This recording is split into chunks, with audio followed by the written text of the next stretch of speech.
سالتها على النادي الاسماعيلي كان يعني بصوا انت لسه القيد مفكوك النهارده.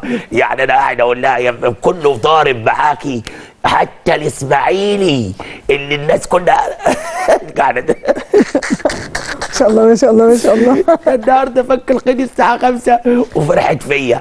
يعني قلت ايه خلاص قاعد كام ساعه والقيد انتهى. يعني هي المشاكل قاعده كان افاجئ.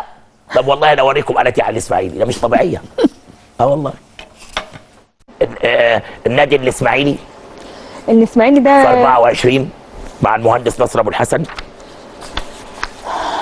انت عندك جمال علام وعندك ماشي خلينا الاسماعيلي طبعا كان نخلص. قدامنا 5 دقايق. 5 دقايق. النادي الاسماعيلي صح. النادي الاسماعيلي برضو انا بقول ان هو حوالين المجموع حوالين ناس لئيمه. يعني في لقمه حواليه، في ناس لئيمه حواليه. في 24 اخباره ايه؟ في ناس لئيمه حوالين النادي ده، في طاقه لقمه عليهم.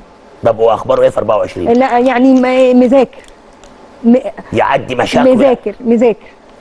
طيب بصوا انا وقفت قدام كلمه مذاكر بشكل مش طبيعي.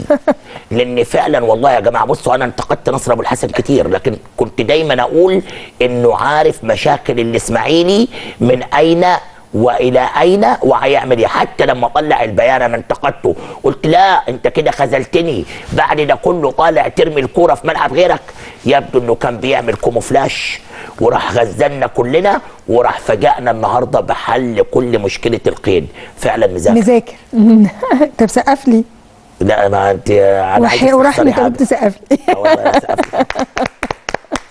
مذاكر الراجل وحل المشكله. لا الغريبه بقى اللي جايه بص هختم معاك بدي. أيوة. مش هقول حاجه ثانيه لان كفايه يناير كده. عشان اسيب لك حاجه لفبراير. ايوه صح داخلين على عيد الحب وبتاع.